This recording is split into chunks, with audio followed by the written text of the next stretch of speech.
Pero luego hay otros mandamientos que son muy bonitos, que son mandamientos que el Señor los dio para recordar. Y ahí entran las famosas fiestas.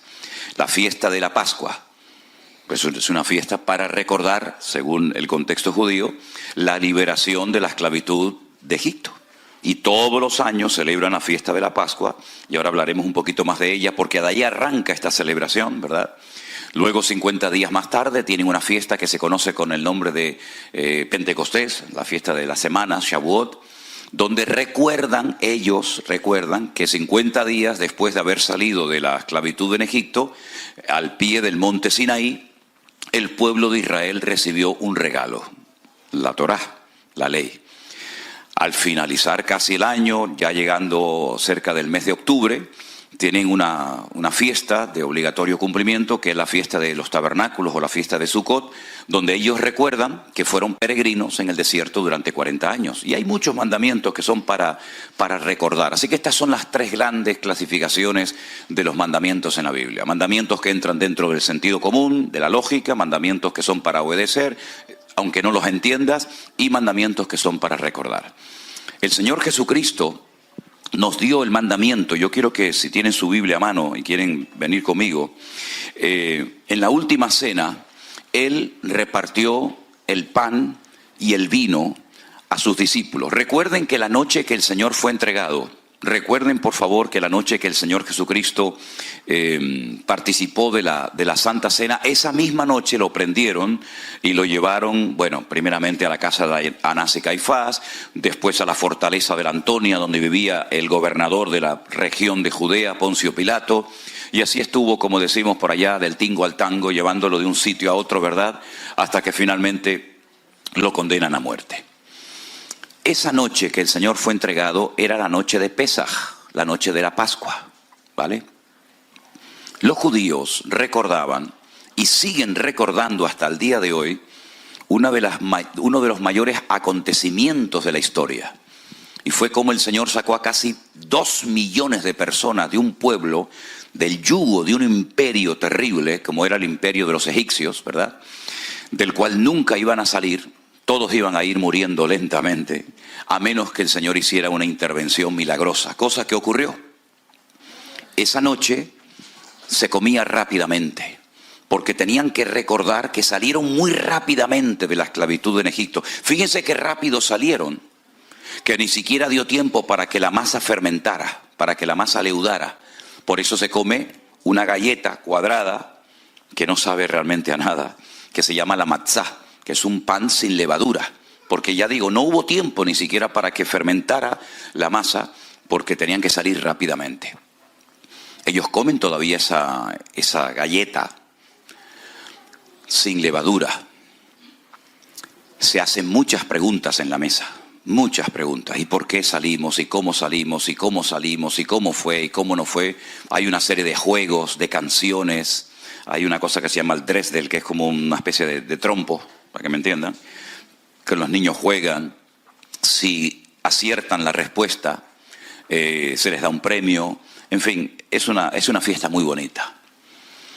Tienen un plato de agua salada, muy salada, y unas hojas de hierbas muy amargas que las mojan en ese plato salado y se las comen, saben a rayos. Pero el agua salada les recuerda las lágrimas que derramaron sus antepasados en Egipto. Y esas hierbas amargas. ¿Hay aquí algún argentino?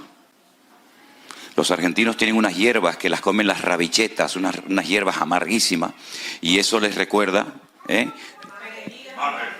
sí, algo así, no sé cómo se llama.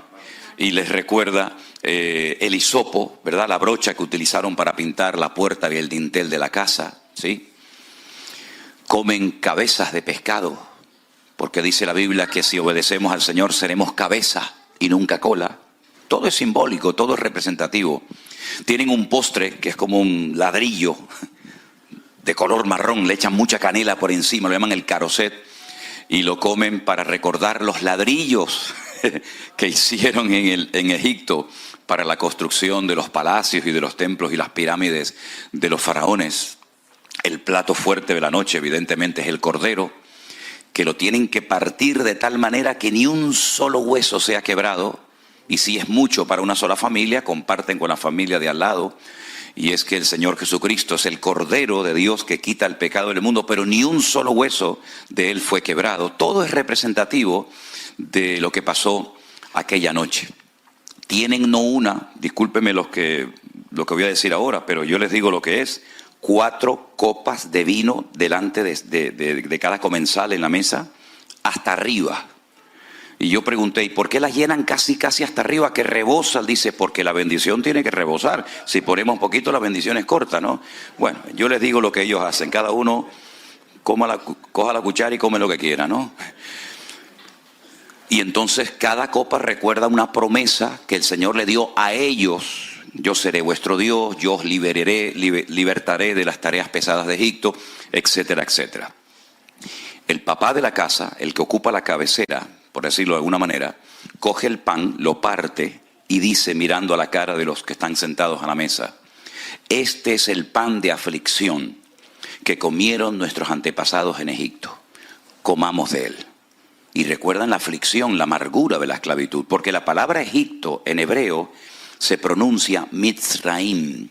Y en hebreo hay 2 M's, 2 letras M, una que es abierta por abajo y una que se llama la men sofit o la men final, que es la que se escribe al final de una palabra, que es un cuadrado, exactamente igual que un cuadrado. No hay ninguna abertura ni por los lados, ni por arriba, ni por abajo.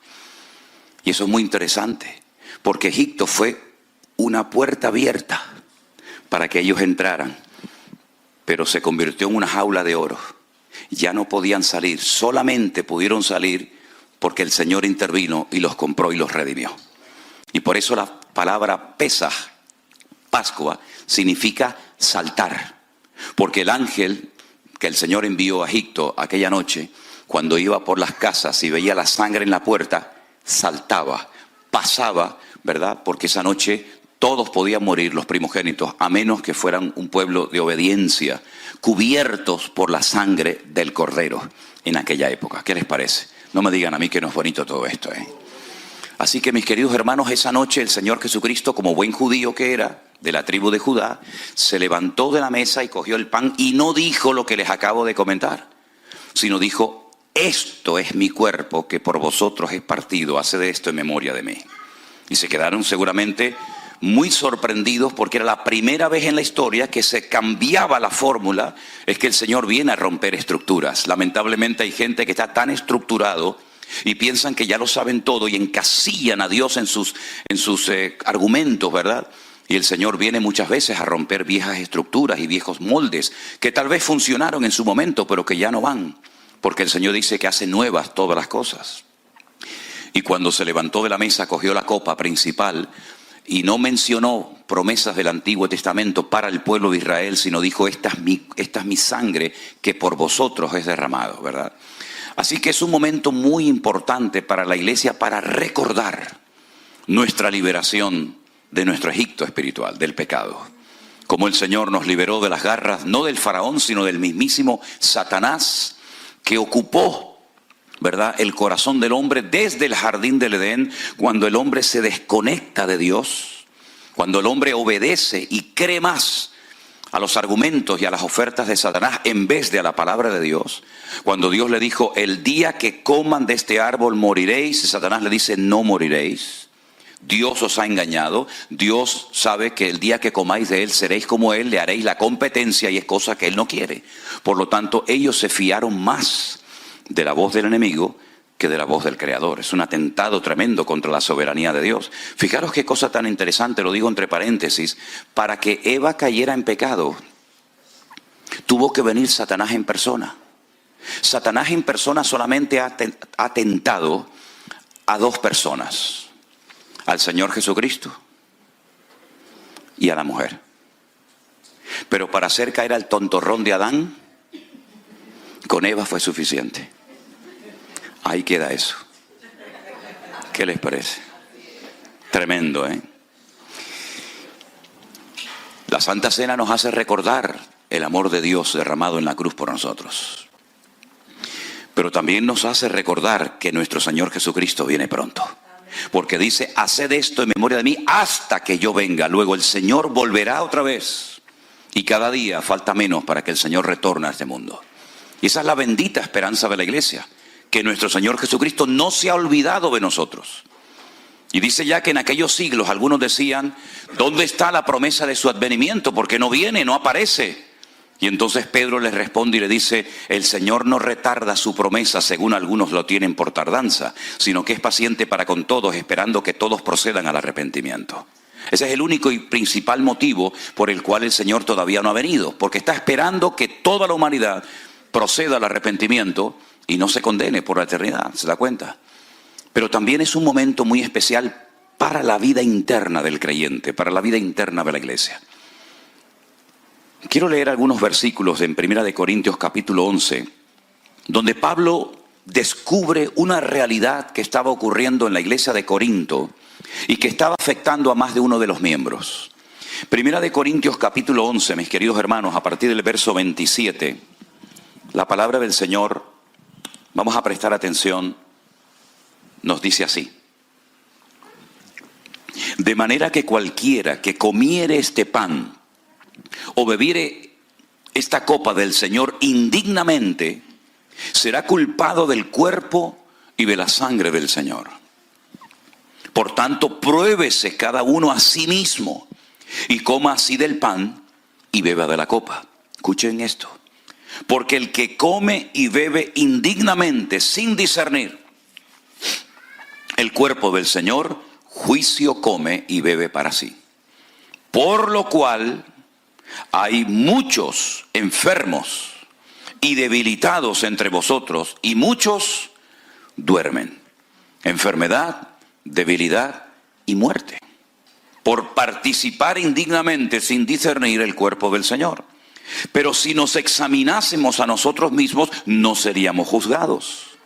Mas siendo juzgados, somos castigados por el Señor, para que no seamos condenados con el mundo. Así que, hermanos míos, cuando os reunís a comer, esperaos unos a otros. Si alguno tuviere hambre, coma en su casa, para que no os reunáis para juicio. Las demás cosas las pondré en orden cuando yo fuere.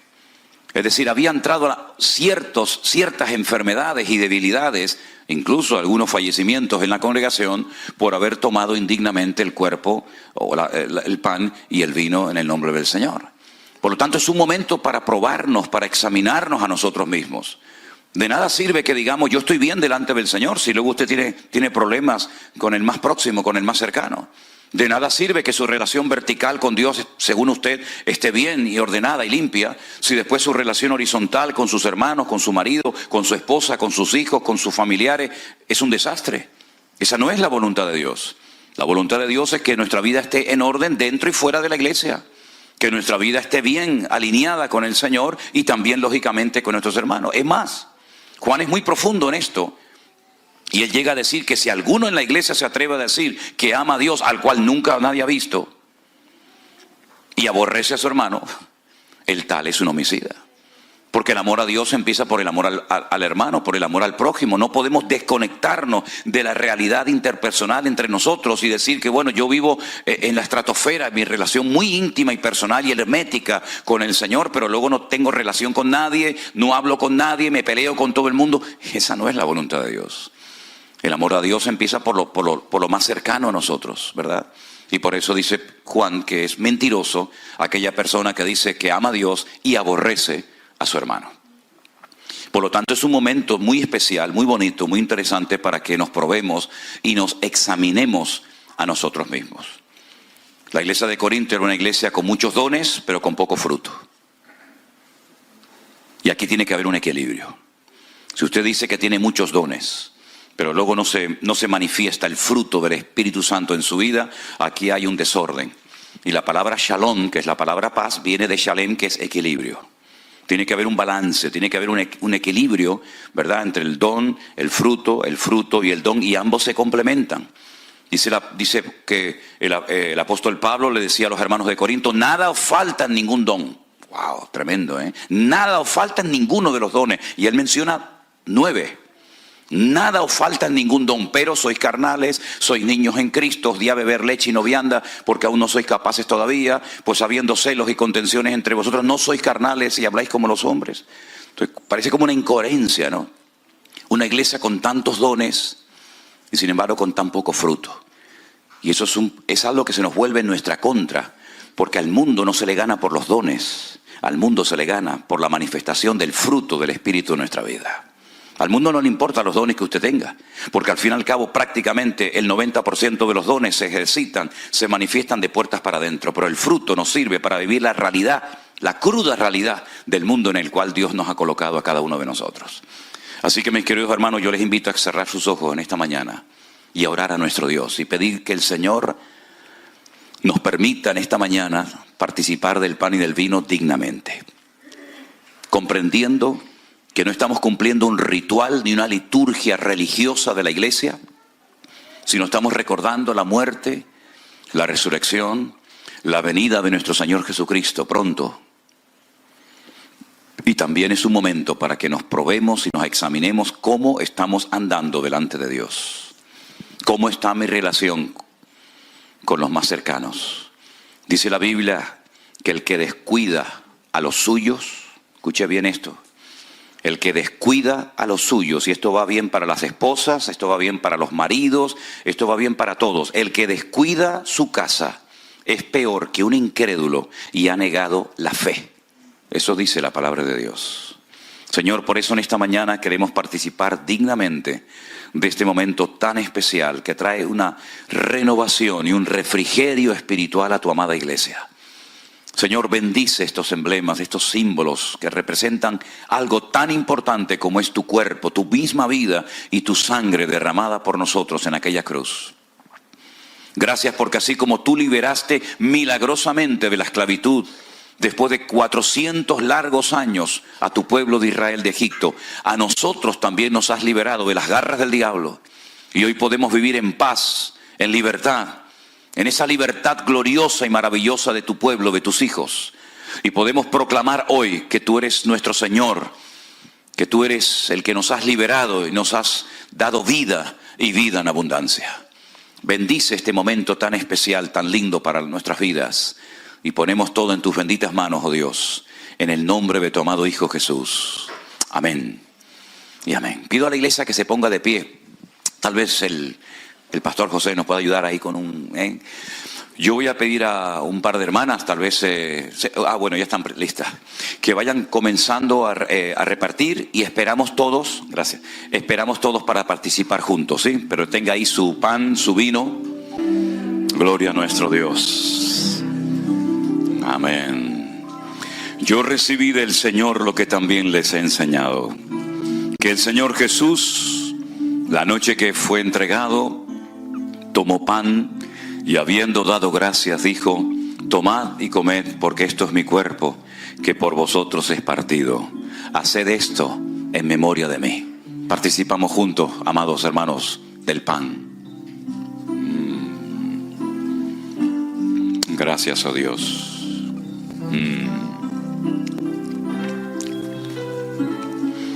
Asimismo tomó también la copa, después de haber cenado, diciendo: esta copa es el nuevo pacto en mi sangre. Haced esto todas las veces que la bebiereis en memoria de mí. Así pues, todas las veces que comiereis de este pan y bebiereis de esta copa, la muerte del Señor anunciáis, hasta que Él venga. Participamos de la copa, queridos hermanos.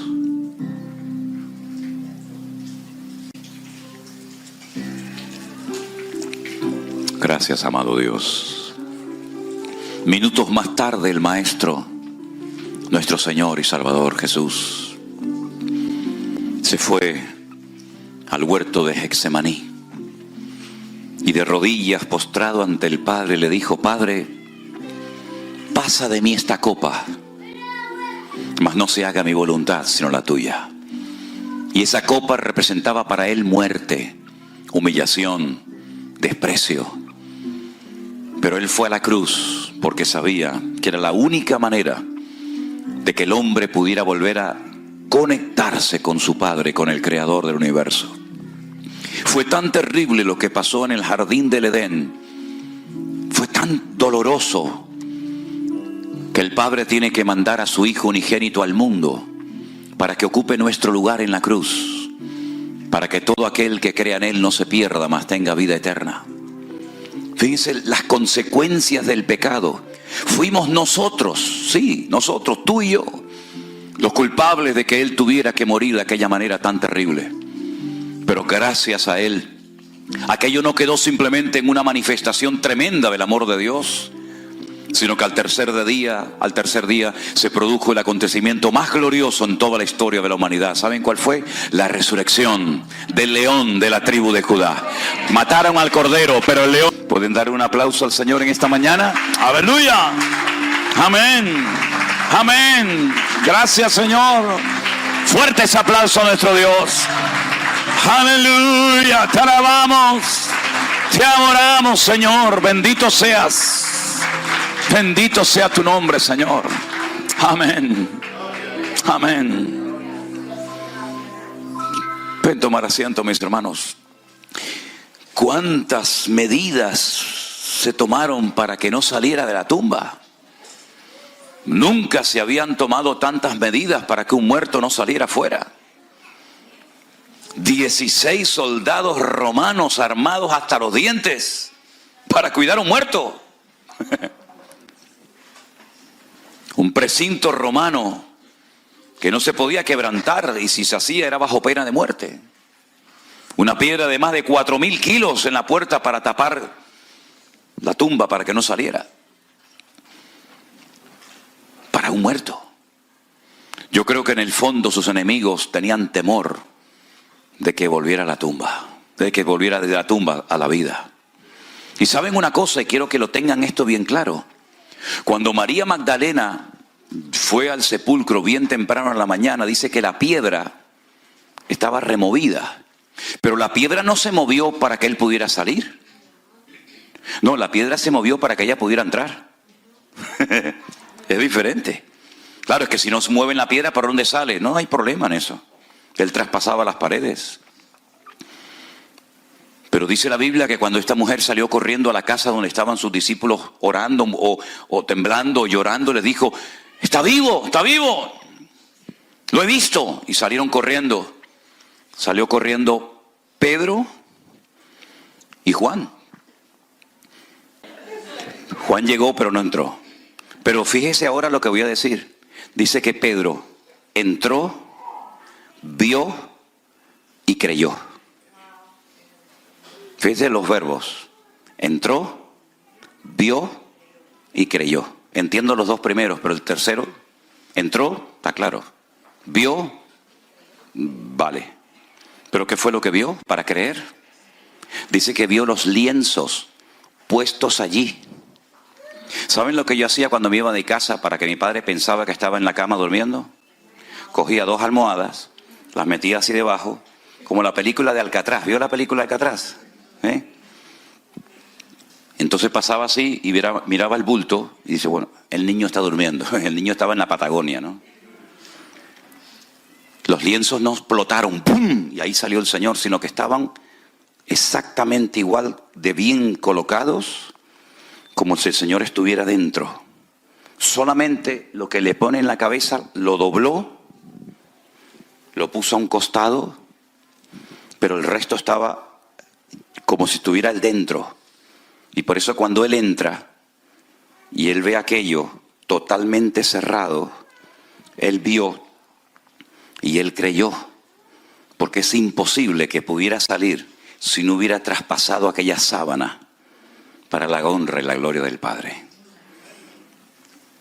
Y no solamente vio eso, sino que cuando entró al sepulcro vio el resto de lo que le amortajaba bien dobladito, puesto en un lado.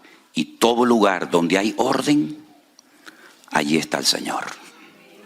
Pero donde hay desorden, Dios no está. Pablo dice: esto lo enseño en todas las iglesias. Nuestro Dios es un Dios de orden y no un Dios de confusión, como en todas las iglesias de la época enseñamos. Nuestro Dios siempre nos muestra que es un Dios de orden en todo, en la economía, en la familia, en la iglesia, cuando se manifiestan los dones del Espíritu Santo, en todo lo que hacemos en la vida, tenemos que manifestar, tenemos que exteriorizar la esencia de nuestro Dios, que es nada más y nada menos que el orden. Dios puso orden desde el Génesis 1:1 hasta el amén de Apocalipsis. Todo es orden, orden, orden en los sacrificios, orden en los animales, orden en la familia, orden en el tabernáculo, orden en el templo, orden en la iglesia, orden hasta en la gran tribulación puso orden.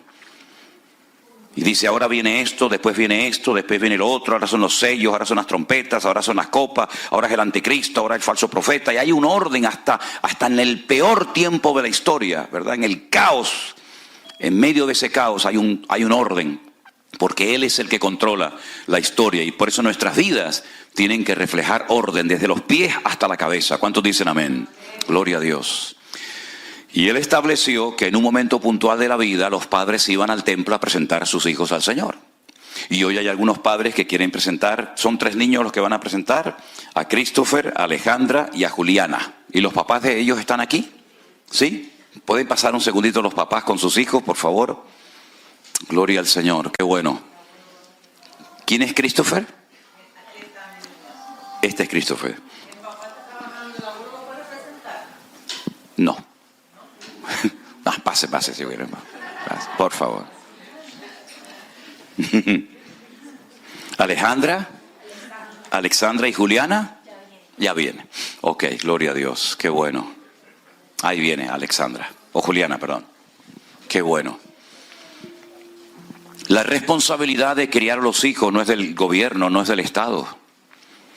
La responsabilidad de enseñar la palabra de Dios e instruir a los niños desde temprana edad no es de la iglesia, la escuela dominical, ni del colegio, ni de la universidad. La responsabilidad recae sobre los hombros de los padres.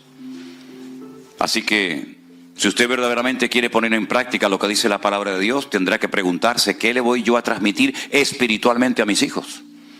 Porque el mejor regalo que le podemos dar a los hijos, aparte de ropa y estudios y todo eso, es la instrucción bíblica. Porque con eso usted puede salvar a su hijo por la eternidad. Ahora son niños, ahora juegan y saltan y brincan.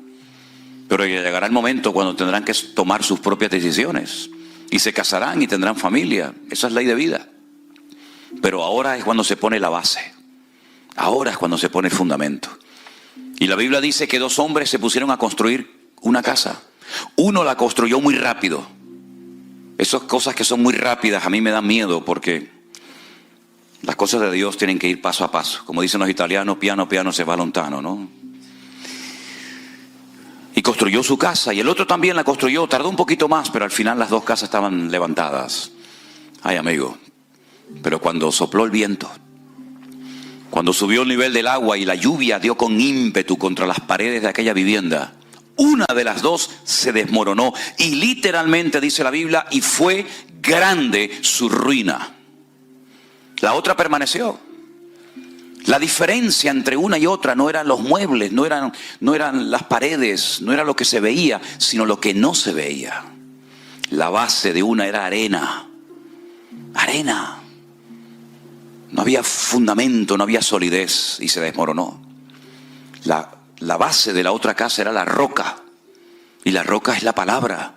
La roca es el mismo Cristo. El que le da estabilidad a la familia. El que le da estabilidad a una nación, a un pueblo. El que le da firmeza a una vida. ¿Verdad? Por eso dice la palabra de Dios que el que oye la palabra y la olvida y no la pone en práctica es como el hombre que construyó su casa sobre la arena. Pero el hombre, la familia, el hogar, el matrimonio que pone su vida sobre la roca, sobre la palabra de Dios, dice que es el hombre prudente, el hombre sabio, porque tiene visión de futuro. Hoy podemos sonreír y saltar y brincar y alabar a Dios, pero la vida da muchas vueltas, muchas vueltas.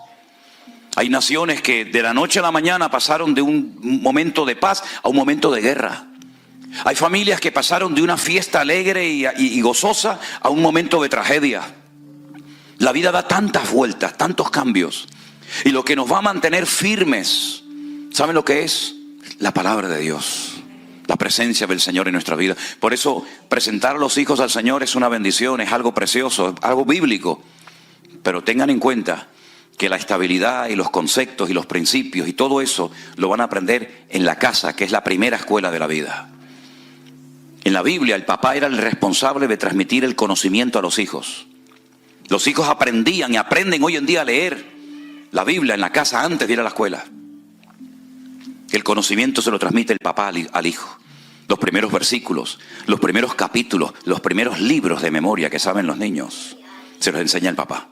Pero la mamá, que se llama en hebreo, de la cual viene la palabra emuná, le enseña, le transmite la fe. Por eso Pablo le decía a Timoteo, Timoteo, la fe que tienes ahora habitó primeramente en tu abuela Loida y después en tu mamá Eunice, y estoy seguro que en ti también.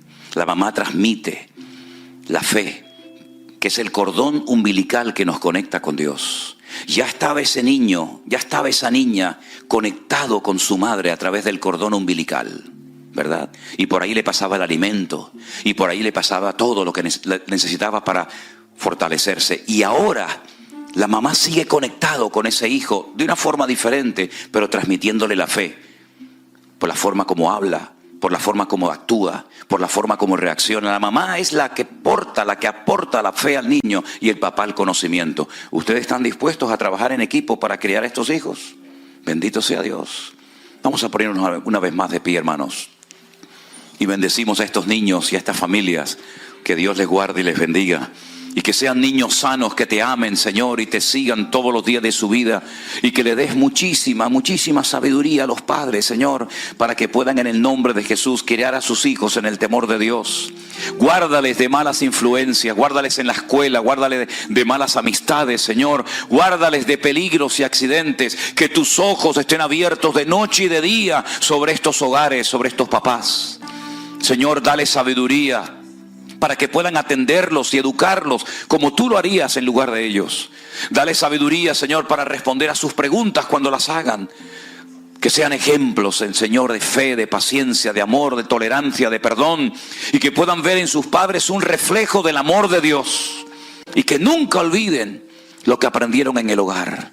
Márcales hoy, Señor, y cuídalos durante todos los días de su vida. Los presentamos delante de ti y pido que bendigas y bendigas grandemente a estos padres, a estas madres, Señor, en el nombre de Jesús. Que tú les des mucha sabiduría, Señor, a sus familiares, para que puedan, Señor, educar a estos niños en el temor de Dios. Tu palabra dice, instruye al niño en su camino y aun cuando fuere viejo no se apartará de él. Gracias, Señor, por ellos. Los bendecimos en esta mañana en el nombre, sobre todo nombre, de nuestro Señor Jesucristo. Amén y amén. Damos un fuerte aplauso a nuestro Dios. Gente que estamos conociendo, de los niños que estamos orando, las bodas que estamos celebrando. Esto es tremendo. Esto es el ministerio intenso, ¿eh? Aquí no hay descanso. Aquí hay, ¿verdad?, una cosa detrás de otra. Y es que tenemos que aprovechar el tiempo. Me dice la gente, ¿fuiste a Miami de paseo? ¿Fuiste por aquí? Digo, ¿pero cuándo voy a ir, mijo? Si no tengo a veces ni tiempo ni para comer, ¿eh? Pero tampoco hemos venido a pasear, hemos venido a estar con ustedes, a disfrutar, y estamos disfrutando muchísimo. Me decía una hermana, varias hermanas me decían, el otro día cuando estuvimos en la iglesia bautista de allí de Hialeah, me decía, pastor, usted tiene que estar muy cansado. Digo, yo, para nada. Cuando llegue a España ya es otra cosa.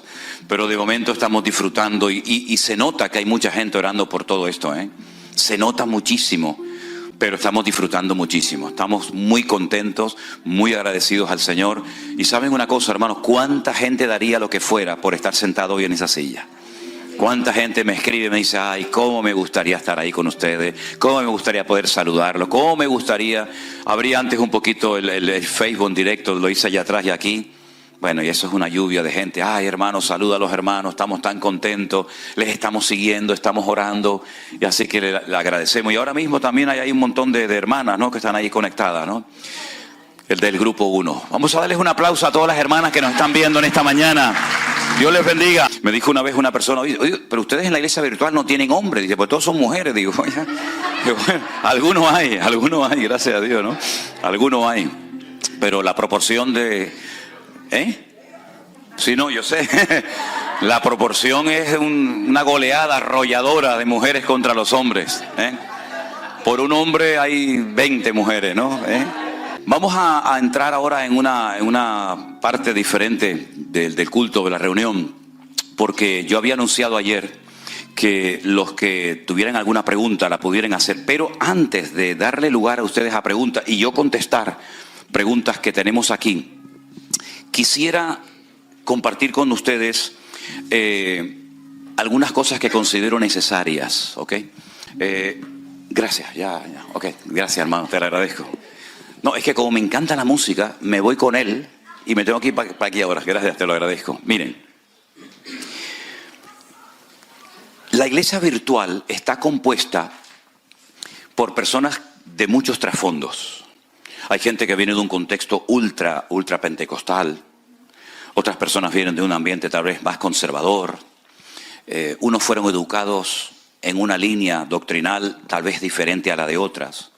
Y ya el Señor me venía preparando hace años, cuando yo me casé con Elena, que ella procede de otra denominación diferente a la que yo pertenecía en aquel momento. No sé si en Estados Unidos se conoce o se llama igual una denominación, un grupo de iglesias. En España se conoce como asambleas de hermanos. Son iglesias muy conservadoras, donde la mujer usaba el velo, la mantilla, ¿sí? No podían orar. La mayoría de lo que se cantaban eran himnos con muy buena base doctrinal, pero iglesias muy conservadoras. Yo me convertí en una iglesia de las Asambleas de Dios, donde lo más importante era hablar en lengua. El que no hablaba en lengua era un pobre desgraciado. Si no tenía opción a nada. De hecho, ni pastor podía ser, ni predicar, ni nada, porque era la meta, y cuando llegabas a la meta ya no había más. Cuando comenzamos a realizar viajes a Israel hace, pues me parece que ya vamos por 16 o 17 años, cuando nos encontrábamos en el aeropuerto, fuera en Madrid, en Barcelona o en Tel Aviv, resulta que nos encontrábamos con hermanos de una línea y con hermanos de otra línea, y cuando llegaba la hora de la comida y salíamos de paseo y eso, se notaba alrededor de la mesa a veces como un ambiente que lo podías cortar así con una tijera, ¿no? Porque uno decía, no, hay que hacer esto, y el otro decía, no, hermano, eso no se puede hacer. Y lidiar con todas esas personas, hablamos ya de cientos y cientos de personas que hemos llevado a Israel, pues no es fácil. Pero yo creo que ha sido toda una escuela y una preparación para poder trabajar en la iglesia virtual. Y a veces lo que yo noto, tanto en la iglesia virtual como fuera de ella, lo que yo noto es que a veces hay términos, hay palabras que para un hermano significan una cosa y para otro hermano significan todo lo contrario, completamente diferente. Y ahí es donde se producen los encontronazos, las chispas, ¿no? Hace muchos años cayó en mis manos un libro que lo escribió el doctor Billy Graham. Él ya está en la presencia del Señor, como bien saben ustedes. Manual del Obrero Cristiano, creo que se llamaba algo así. Ellos hacían muchas campañas evangelísticas y pedían muchos voluntarios para asesorar y aconsejar a la gente. Y resulta que en ese libro, creo que al final de las páginas, decía, por ejemplo, bautismo. ¿Qué significa para un cristiano evangélico la palabra bautismo? Y ponía más o menos lo que era. Pero ¿qué significa para un católico el bautismo? ¿De qué estamos hablando? La misma palabra, pero el concepto del católico del bautismo es diferente al de un cristiano evangélico. Y así sucesivamente con muchas palabras. Yo noto que en el mundo evangélico hay frases, hay expresiones, hay palabras que cuando la persona las usa, se está refiriendo a algo completamente diferente a lo que entiende el otro hermano. Entonces lo que yo intento, y espero algún día poder conseguirlo, es que hablemos con términos bíblicos y que no tengamos que recurrir a un léxico que no tiene nada que ver con la Biblia, que se ha metido en el mundo evangélico, pero que no tiene ninguna razón de ser. Por ejemplo, donde yo me convertí en las Asambleas de Dios hace muchos años, el presidente de la obra se le llamaba el superintendente. Claro, cuando te decían viene el superintendente, mirábamos al cielo, pensábamos que iba a venir volando, ¿no? Como una especie de Superman, y al final, y después era el mini intendente, era una cosita así, ¿no? Pero unos términos, ¿verdad?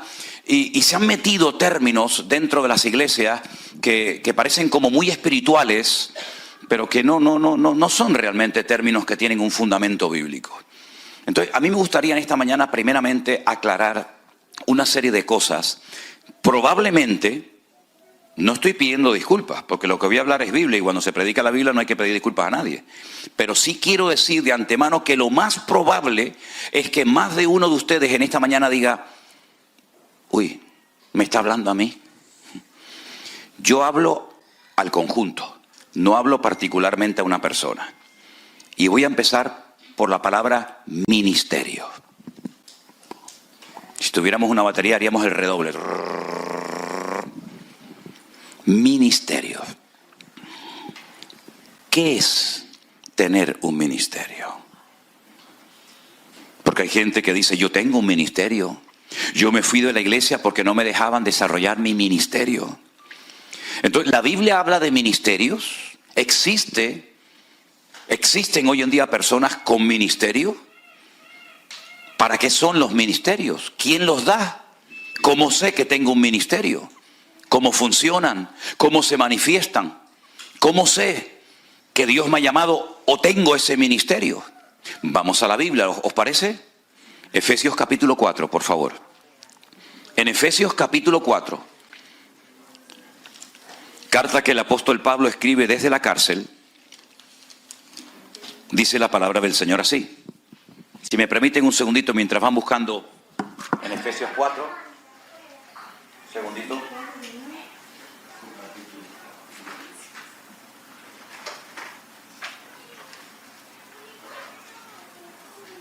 Porque tengo que grabar esto, ¿sí?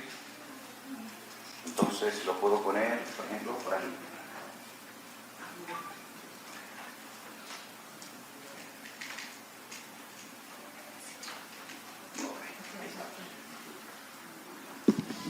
Vamos a ir a Efesios capítulo 4 y vamos a leer algo muy interesante que tiene que ver con esto que vamos a definir en esta mañana, el ministerio. Efesios capítulo 4 dice a partir del versículo 11. Efesios 4, 11. Él mismo constituyó a unos apóstoles, a otros profetas, a otros evangelistas, a otros pastores y maestros. 5 apóstoles, profetas, evangelistas, pastores y maestros. ¿Con qué finalidad? ¿Cuál es el objetivo? Bueno, para perfeccionar o capacitar a los santos, a los creyentes, ¿para qué? Para la obra del ministerio, para la edificación del cuerpo de Cristo, es decir, la iglesia. ¿Hasta cuándo?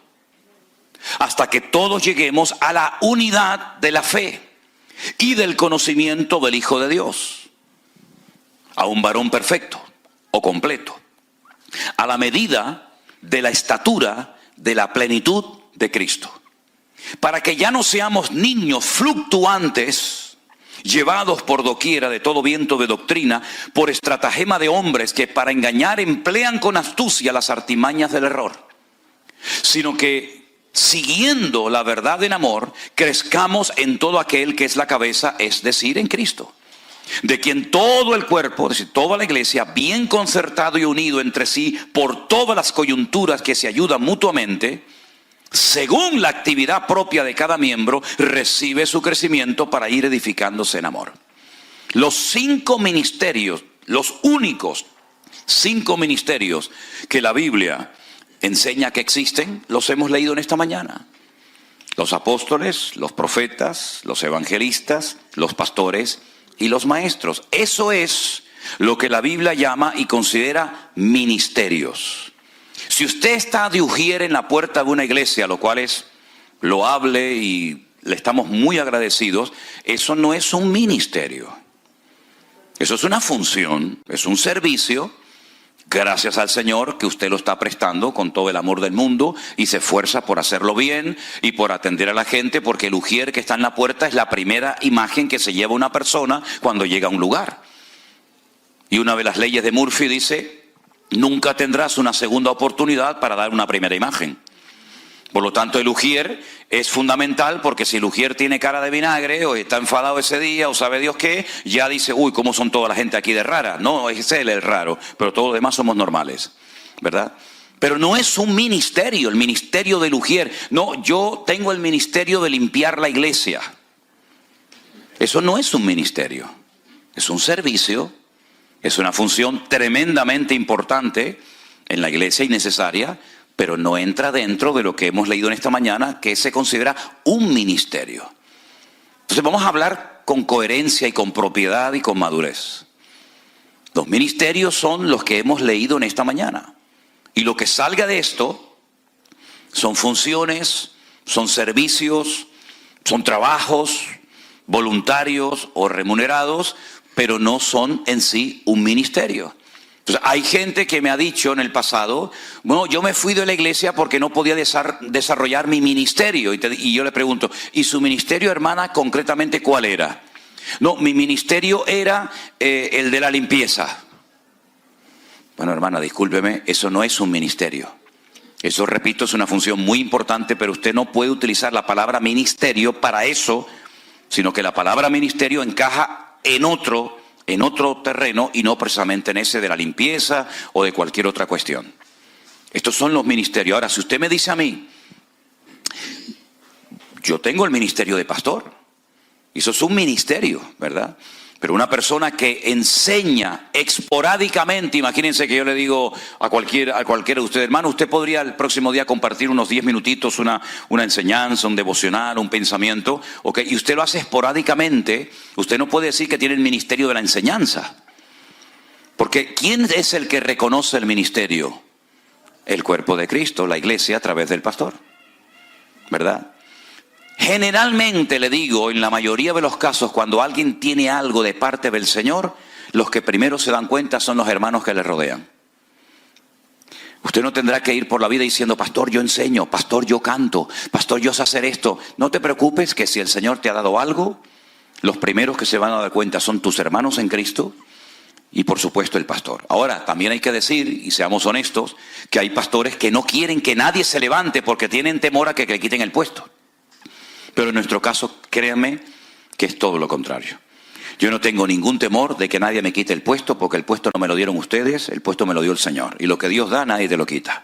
Al contrario, estamos orando para que Dios cada día levante más hombres y mujeres preparados y cualificados para poder servir con efectividad en el reino de Dios. Pero ¿queda bien claro lo que es y lo que no es un ministerio? ¿Sí? Ok. Hablemos de los dones. Después tienen opción para hacerme todas las preguntas que quieran, no se preocupe. Hablemos de los dones. Me dice, pastor, a mí me gustaría que a mi niño me lo pusieran en alabanza porque tiene el don de tocar la guitarra. Vamos a 1 Corintios capítulo 12, que en esta mañana hemos estado en 1 Corintios, ¿verdad? 1 Corintios capítulo 12, el título es Dones Espirituales. Vamos a leer los dones. 1 Corintios 12, a partir del versículo... vamos a leer a partir del versículo 4 si queréis. Ahora bien, hay diversidad de dones, pero el Espíritu es el mismo.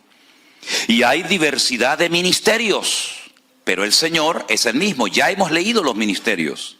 Y hay diversidad de operaciones, pero Dios, que hace todas las cosas en todos, es el mismo. Y ahora sumen los dones que ahí se mencionan.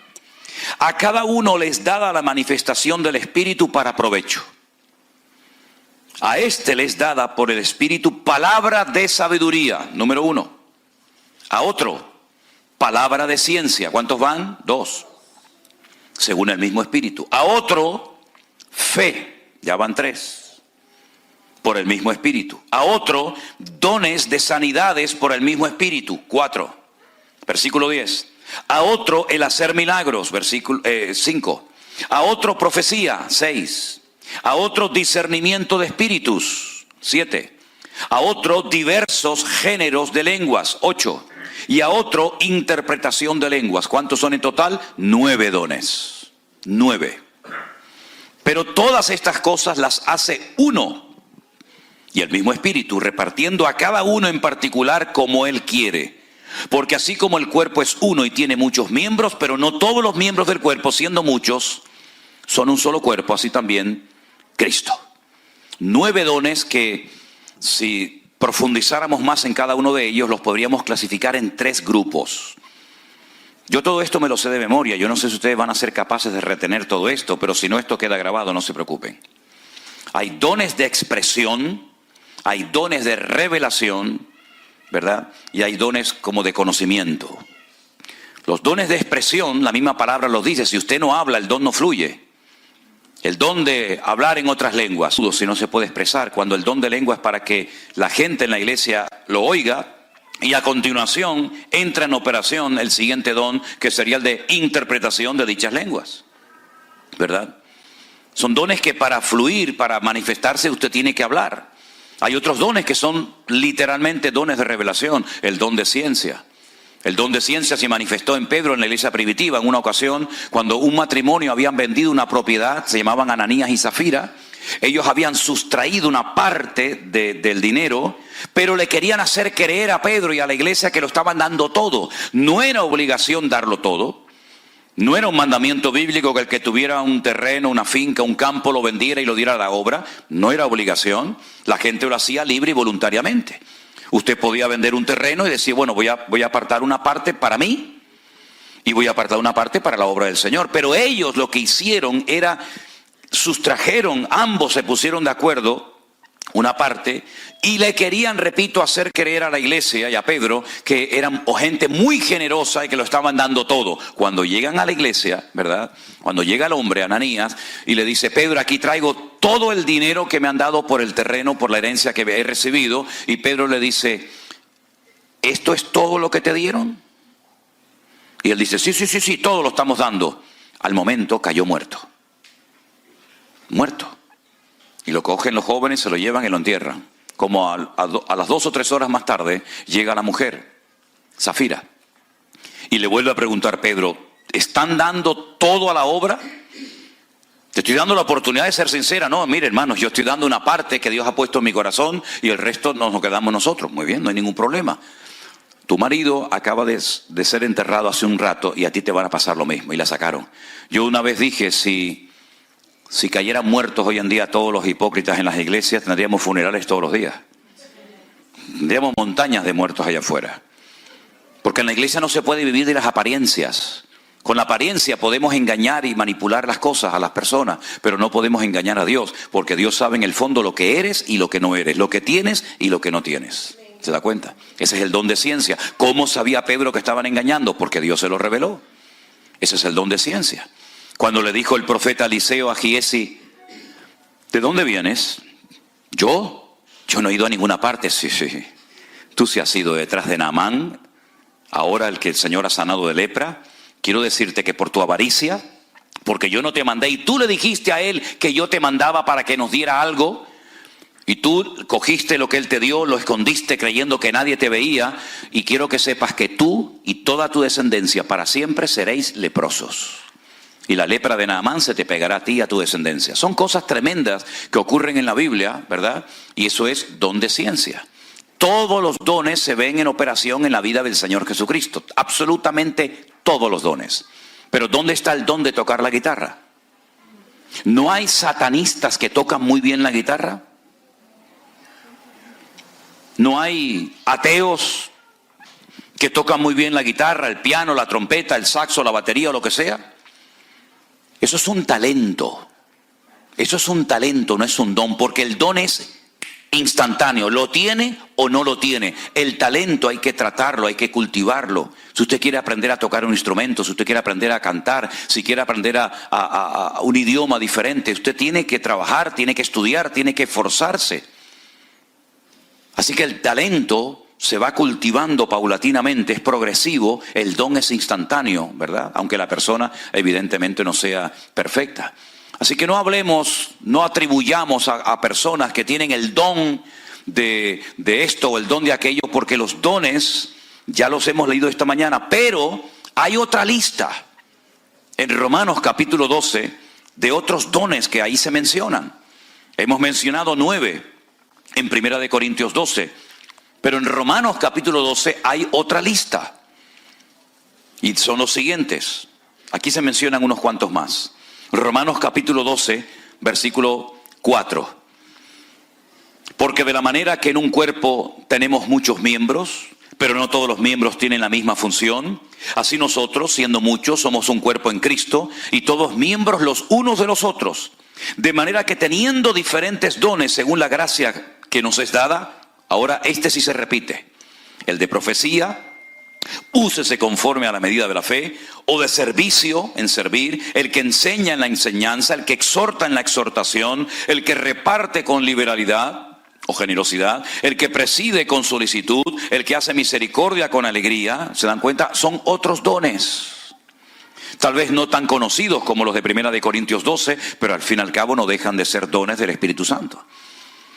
Entonces, mis queridos hermanos, estos son los dones que menciona la Biblia. 1 Corintios 12, Romanos capítulo 12, lo que salga de ahí será un don, un talento, algo que usted ha aprendido, pero no se puede considerar un don del Espíritu Santo el que usted juegue bien al fútbol, el que usted pinte muy bien las paredes, usted haga cuadros, ¿verdad? Eso no es un don, son talentos, son habilidades que también forman parte de la vida, pero no podemos decir bíblicamente usted tiene el don de pintar lindos cuadros.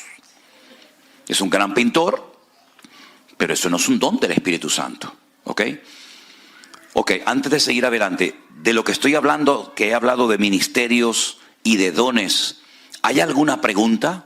¿Algo que quieran preguntar que tal vez no haya quedado lo suficientemente claro? Y usted dice, ¿me podría explicar un poquito más esto o aquello? ¿Alguien tiene alguna pregunta? Si alguien tiene una pregunta, levante la mano.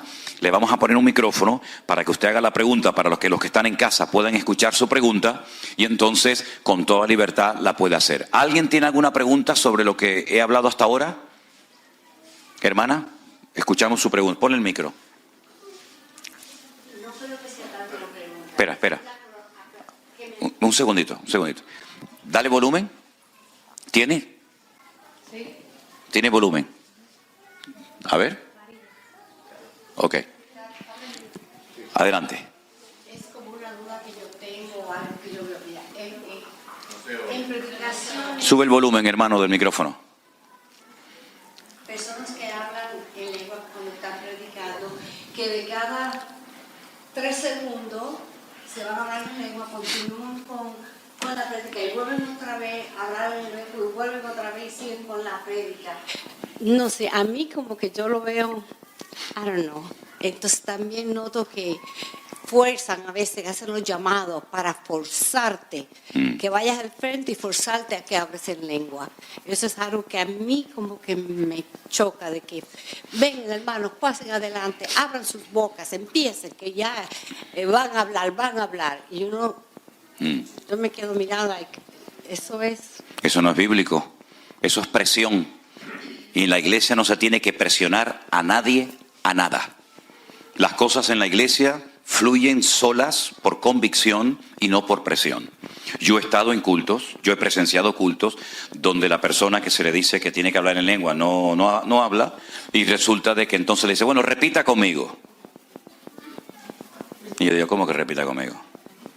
Y entonces ya le enseñan 4 o 5 palabras o frases y entonces ya ha sido bautizado en el Espíritu Santo. Un aplauso al Señor. Oiga, ya somos mayorcitos, ¿sí? Eso no es así. En la Biblia no hay ni un solo caso de ningún apóstol, de ningún discípulo, de nadie que presionara a una persona para hablar en lengua. De hecho, Pablo en 1 Corintios dice, ¿hablan todos lenguas? ¿No? ¿Son todos apóstoles? ¿Tienen todos dones de sanidad? El Señor reparte como Él quiere. ¿Por qué se ha hecho un sobreénfasis a ese don en particular y no a otros? ¿Por qué no se dice, a ver, vamos a orar para que todos en la iglesia tengan don de servicio? Nunca he visto eso en ninguna iglesia. Vamos a orar para que todos tengamos el don de misericordia o de exhortar. Pero sin embargo se ha hecho un sobreénfasis desde hace unos siglos a esta parte, porque nació aquí en los Estados Unidos un movimiento, ¿verdad?, de que lo importante, lo trascendental, lo fundamental era hablar en lenguas. Incluso se llegó, como dije estos días, a crear toda una teología diciéndole y haciéndole sentir sin querer mal a algunos hermanos que si no hablaban en lengua no eran personas lo suficientemente espirituales. Y no podían ni siquiera ejercer ninguna función dentro de la iglesia, ni siquiera en el ministerio sirviendo al Señor, ¿verdad? Presionar a una persona para que hable en lenguas es es un disparate, no es bíblico, no es correcto. Y además no hay una obligación, no hay un deber de que todo creyente tiene que hablar en otras lenguas. No hay una obligación, no es algo prioritario, algo fundamental, en absoluto. Es uno de tantos dones que hemos leído en esta. Y otra cosa, dice el apóstol Pablo, y hay todo un capítulo que es el 12 y el 14 de Primera de Corintios, que dice, si entran en la iglesia y todo el mundo está hablando en lengua, ¿no dirán que estáis locos? Si la gente nos critica injustamente, bueno, lo aguantamos. Pero lamentablemente a veces hay iglesias que parecen circos. Y la gente entra y dice, estos son los cristianos. Uno haciendo el pavo, el otro haciendo el pollo, el otro la gallina, el otro saltando, el otro dando vueltas en círculo como si estuviera en trance. Lamentablemente a veces no se da una imagen digna del evangelio, sino parecen personas que están desquiciadas, locas, fuera de sí, que han perdido el control, cuando la Biblia dice, eres nuestro culto racional. Eso no significa que estoy lleno del Espíritu. Muchas veces, mire, yo estaba predicando una vez en una iglesia en Canarias, y mientras predicaba la gente venía corriendo, se tiraban al suelo y empezaban a gritar como locos, a patalear. Y yo miraba al pastor para ver si el pastor ponía un poco de orden y me decía, siga hermano, siga, siga. Pero claro, ¿cómo voy a seguir si me están interrumpiendo la predicación? Dios está hablando con su palabra y viene Dios a interrumpir su palabra. Es una incoherencia. Y él decía, es que están cayendo bajo el fuego del Espíritu. Muchos de los que se manifestaban allí no era por el Espíritu de Dios, estaban endemoniados, así de claro como se lo digo. Entonces, ¿cuántas veces por falta de conocimiento, por falta de tacto, por falta de sabiduría, se hacen cosas que uno piensa que están bajo la influencia del Espíritu Santo y son auténticas locuras y entran en carnalidad? Yo fui a predicar una vez a una iglesia y delante de mí había una señora que después de una alabanza empezó a decir, como si estuviera profetizando, ¿no? Pueblo mío, así dice el Señor. Bueno, vamos a ver. Dice, ustedes, los pentecostales, son mis favoritos, son los que yo más quiero. Y todo el mundo, imagínate, una iglesia pentecostal, que el Señor diga, entre comillas, que somos que eran los favoritos, imagínate, eso fue como si fuera metido un gol en su equipo de fútbol favorito, ¿no? ¿Cómo que favorito? Si la Biblia dice que Dios no hace acepción de personas. Yo pensaba que el pastor le iba a decir, hermana, se lo diría en público, hermana, disculpe, eso que ha dicho es un disparate, eso no es de Dios. Eso no es de Dios. Pero no le dijo nada.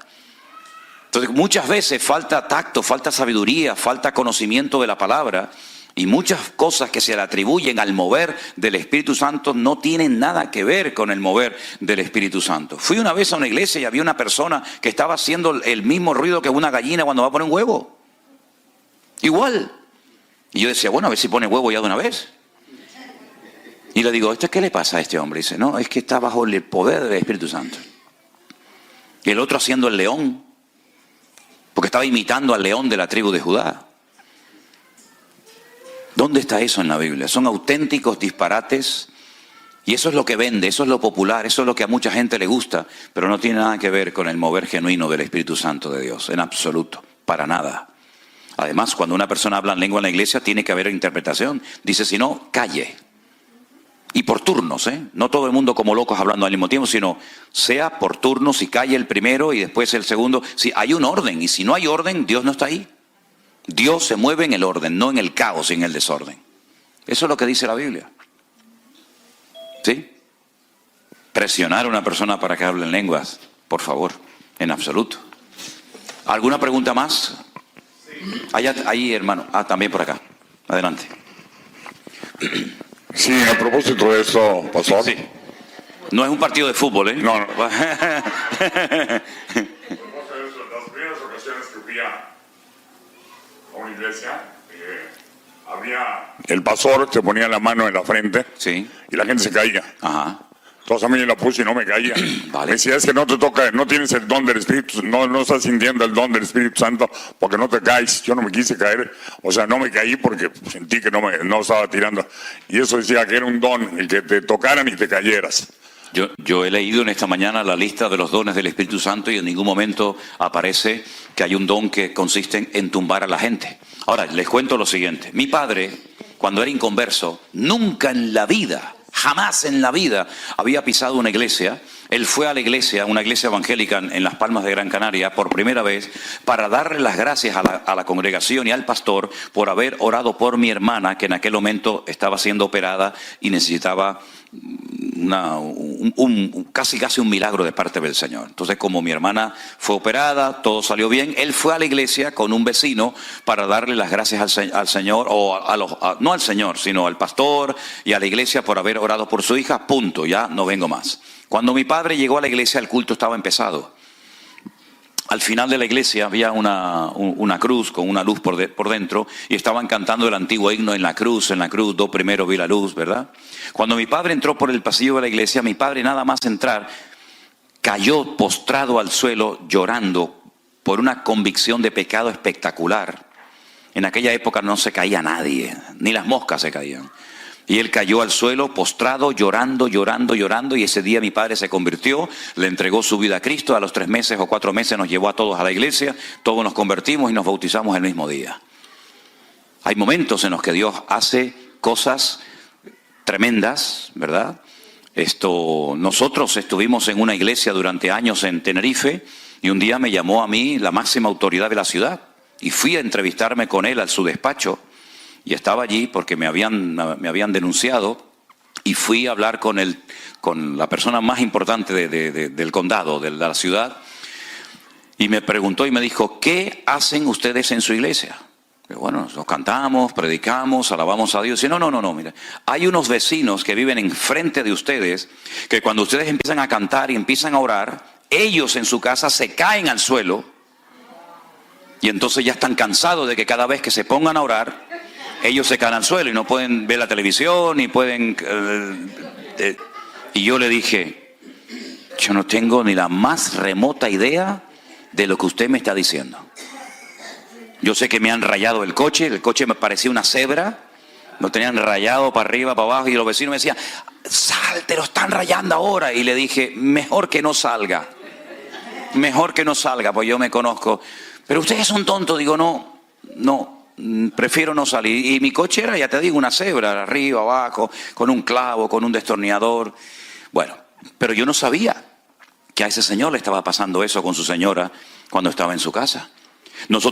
Yo durante años fui evangelista, no fui pastor, no era maestro, sino que predicaba en las calles 1 semana, 2 semanas, 3 semanas, 1 mes, predicando todos los días en la calle. Y durante la predicación, gente inconversa, gente de macumba, de umbanda, de estas religiones extrañas, comenzaban a caerse en las calles.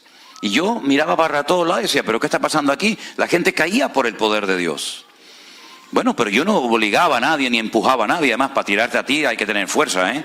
Porque tiene que estar muy ungido, ¿eh? Tiene que estar muy ungido, ¿verdad? Entonces, hay gente que empuja, hay gente que finge, hay gente que se tira. Hay de todo en esta vida. Como decía mi abuelo, en este mundo, hijo, hay para todo. Pero no es un don. También hay gente que empuja. Yo fui una vez a una iglesia y mandaron a todos pasar adelante, cosas que a mí me ponía enfermo, pero pasé adelante y el muchacho me empujaba y me empujaba y me empujaba y yo le dije, ¿tú quieres que yo me tire? Pues claro, él diría, se cayó Manolo Sierra, él le daba caché, no le daba categoría, ¿no? Y digo, ¿tú quieres que yo me tire y te quedes ya tranquilo? Porque me tienes loco, ya me estás mudando para atrás, me va a dejar un agujero aquí en la frente, ¿no? Entonces, no es ningún don, se convirtió en una moda que en Argentina... Cuando yo fui en el año 90 a Argentina, te obligaban después de la predicación a orar por todo el mundo, pero es que las iglesias eran de 2.000, 3.000, 4.000 personas y estabas hasta las 3 y 4 de la mañana, ora por este, ora por el otro, porque los que se caían, el pastor era un hombre importante. Si no se caían, el pastor era menos importante y no te invitaba más. Son simplemente modas, son modas que van y vienen, pero no tienen absolutamente nada que ver con esto. Si yo no me caigo, no significa de que el Señor no me está bendiciendo. ¿Cuándo comenzaron 120 personas al mismo tiempo a hablar en otras lenguas? Y dice la Biblia que fueron llenos, como nunca nadie jamás ha sido lleno del Espíritu Santo. En Pentecostés, en Jerusalén, estaban todos sentados. Lo dice, estaban todos unánimes sentados. Allí no se cayó nadie. Y aquello era genuino de parte del Señor. Ahora, cuando vinieron a prender al Señor Jesucristo durante la noche en el huerto de Getsemaní, y Jesús dijo, ¿a quién vienen a buscar? Dice, a Jesús, dice, yo soy. Así, ¡bum!, se cayeron todos al suelo. Se levantaron y lo llevaron a la cruz, así que no les sirvió de nada que se cayeran. Pablo cayó al suelo. Daniel cayó al suelo temblando. Juan en la isla de Patmos dice, cuando le vi caí como muerto a sus pies, pero él puso su diestra sobre mí y me dijo, no temas, yo soy el primero y el último, ¿verdad? Juan también cayó postrado al suelo, pero el ángel Gabriel se le presentó a Daniel en Babilonia y quedó muerto de miedo, temblando, y se le presentó el ángel Gabriel a María y ni se inmutó y le dijo, ¿cómo será todo esto? Dios respeta la individualidad de la gente. Obligar a la gente a que se caiga o no se caiga me parece una falta de respeto. Dios se mueve como quiera. Y si Dios quiere hacer algo, que lo haga Él, pero no el hombre. Esa es mi opinión. ¿Sí? Por allá había una pregunta, hermano Gregorio. Gracias. Necesito clarificación. Romanos 12, 7, donde se dice, o si de servicio en servir, o el que enseña en la enseñanza.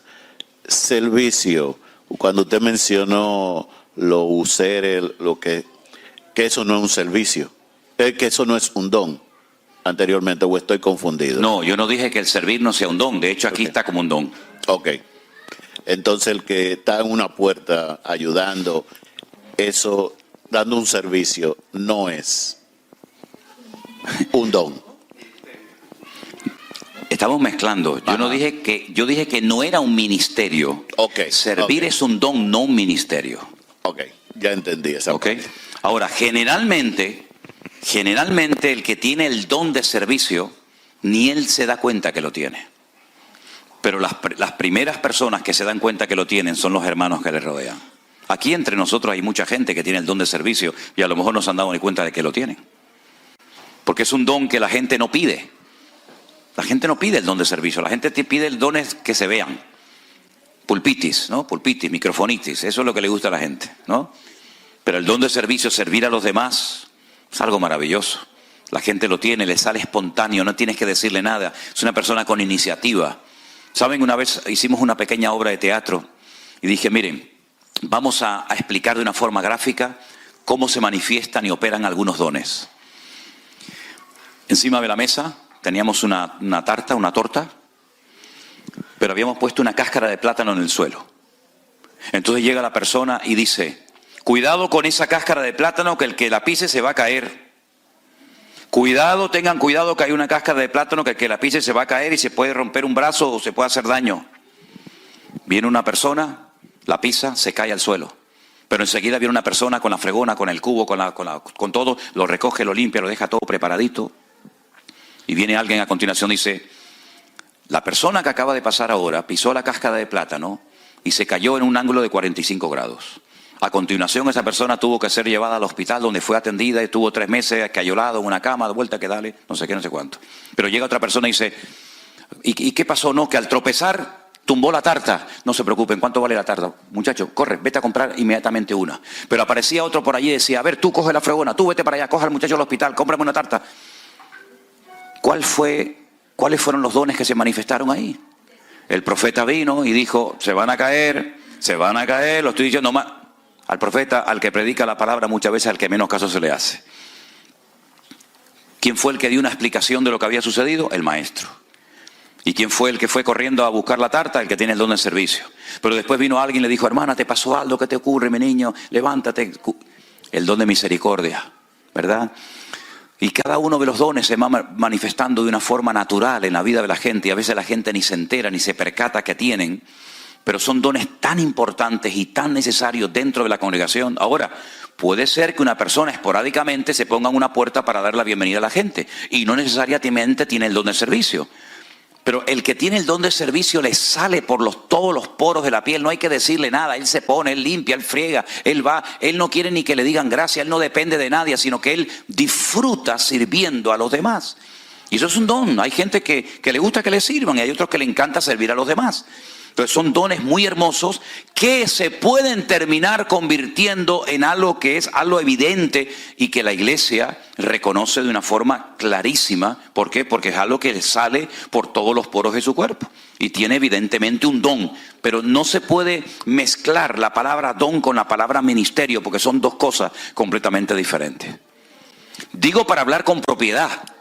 Si una persona tiene el don de servir y quiere decir, como lo dicen, yo tengo el ministerio de servir, bueno, dígalo, pero yo le enseñé que la forma correcta de hablar no es esa.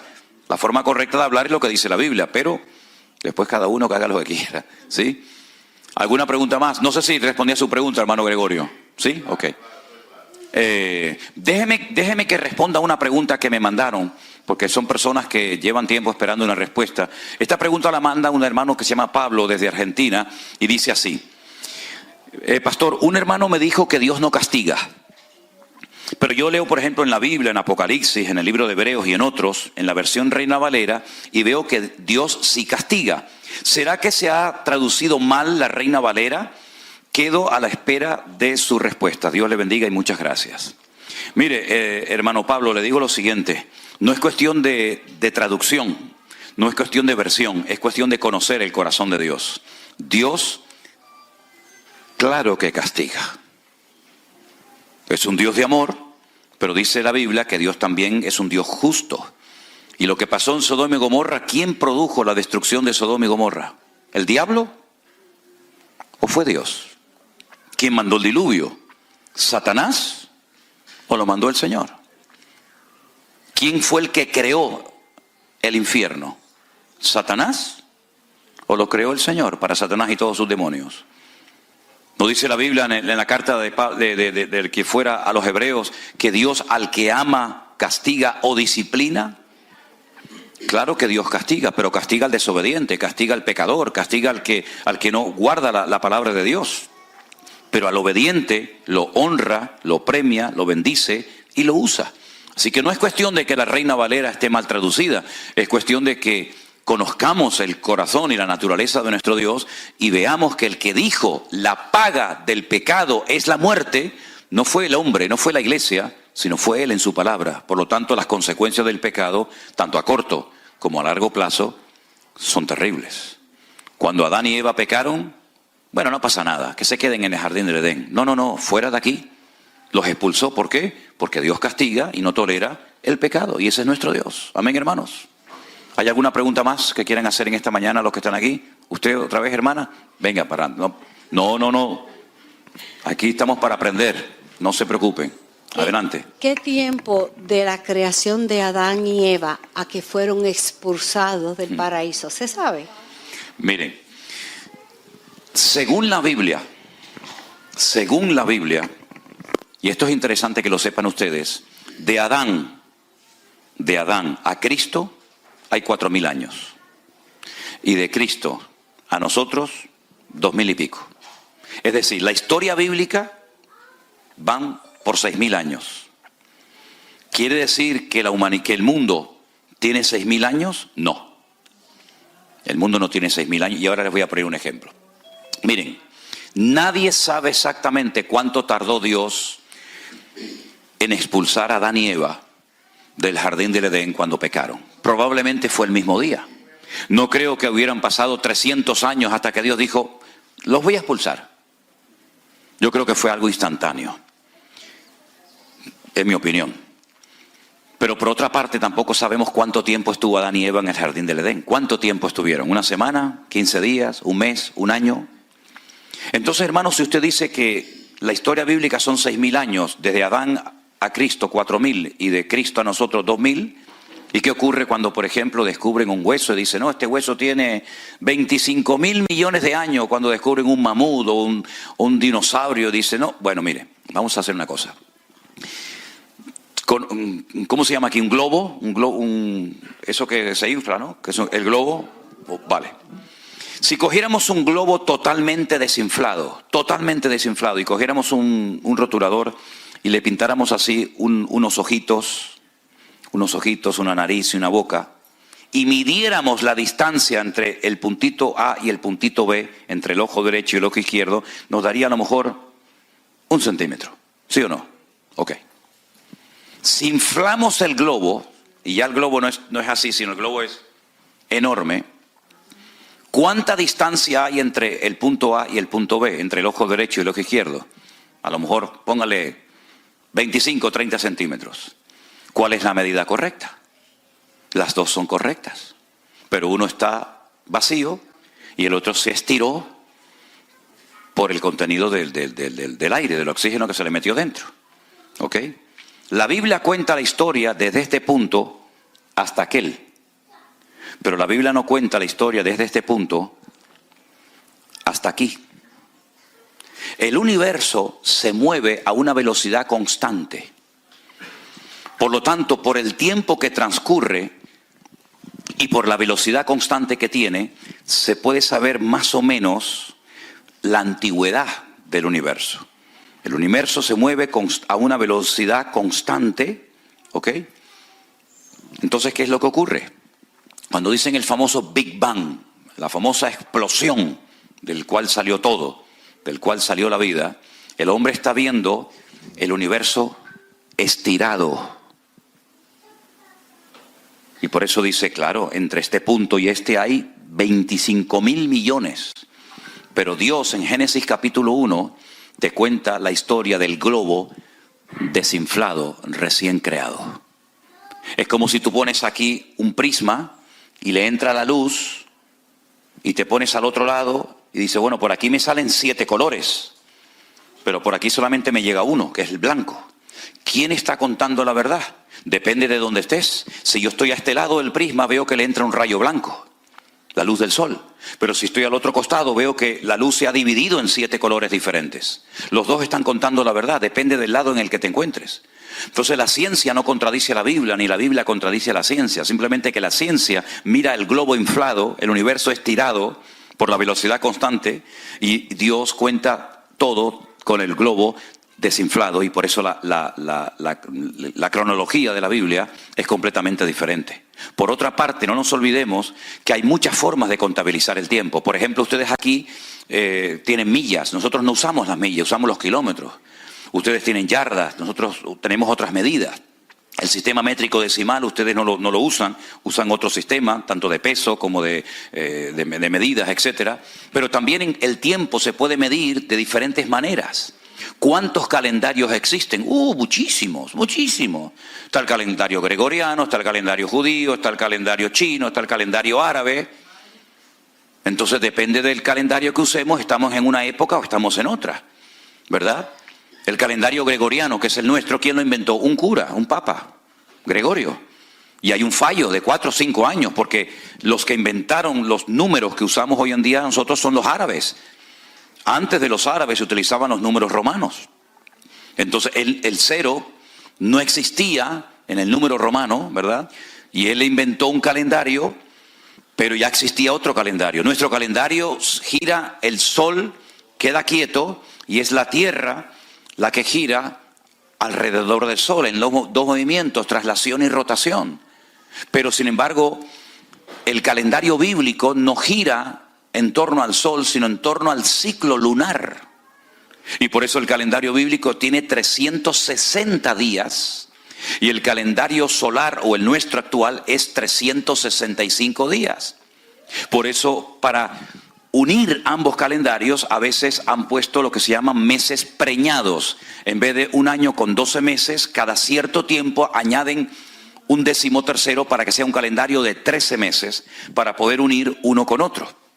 Cuando usted estudia escatología bíblica, usted no puede sacar los cálculos según nuestro calendario porque no le salen. Porque el calendario bíblico es mucho más corto. Nosotros decimos, por ejemplo, en nuestra cultura, ahora estamos hoy, ¿qué es? Viernes. Hoy es viernes. ¿Cuándo va a ser sábado? ¿Cuándo es el sábado? No. El sábado empieza esta noche, ¿a qué hora? No, a las 6 no. A las 12:01. Ahí empieza el sábado. En la Biblia no. En la Biblia empieza al día siguiente cuando ya se ven 3 estrellas en el cielo. Cuando ya se oculta el sol, ya es sábado. Yo he recibido hoy mensajes de Israel donde me dicen Shabbat Shalom, feliz sábado.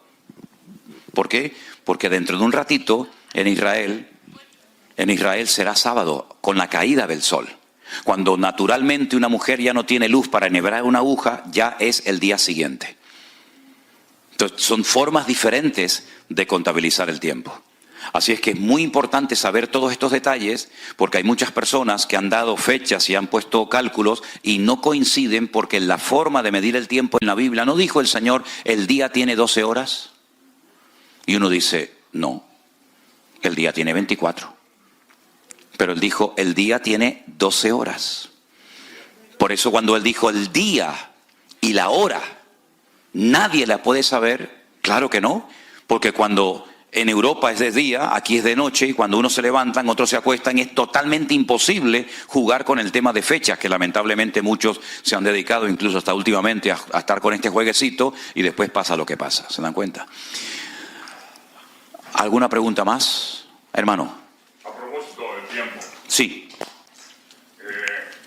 Tengo un pariente, pastor también, Armando Trusin, que acaba de disculparse, porque dio una fecha del advenimiento. Mucha gente, escuchado muchos pastores, inclusive usted, que dicen ya está muy próximo. Entonces mi pregunta es, hablando del tiempo, ¿próximo puede ser una semana o 1000 años? Próximo es próximo y dar una fecha es dar una fecha. Son dos cosas completamente diferentes. Hoy falta un día menos para la venida de Cristo que ayer. Hoy falta un día menos. Yo estoy más cerca de la venida de Cristo que el apóstol Pablo. Ellos vivían con la expectativa de ver el retorno inminente de Cristo, pero evidentemente no fue en su época. Ok, ¿qué es lo que ocurre? Recuerden que el Salmo 90 dice que para el Señor un día son 1000 años, y 1000 años es un día. Esto es muy importante porque cuando ustedes hay una letra, la primera letra del alfabeto hebreo, que no es una letra, es un comodín, es una letra que es lo que tú quieres. Puede ser A, puede ser E, es lo que tú quieras. En el primer versículo de la Biblia aparecen 6 letras Aleph. Aleph, Elef son 1000. Es decir, la Biblia te va a relatar en un periodo de tiempo una serie de cosas que van a ocurrir. Entonces, conociendo el tiempo, conozco la señal que se va a producir en mi época.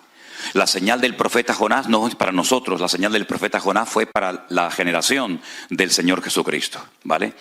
Pero en cuanto a la venida del Señor, ¿qué es lo que falta? Bueno, es que habría que clarificar qué es la venida del Señor y qué es el arrebatamiento de la iglesia. Porque son dos cosas completamente diferentes. ¿Qué es lo que está esperando el creyente? ¿Que venga Cristo o que seamos arrebatados con Él? Ahí bueno, es que ahí habría que clarificar.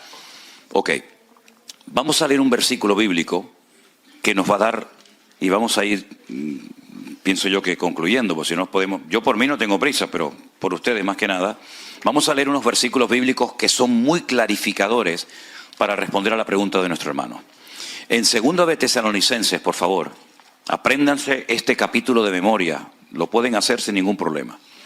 El capítulo 2 de 2 de Tesalonicenses es de vital importancia, sobre todo para nosotros hoy en día.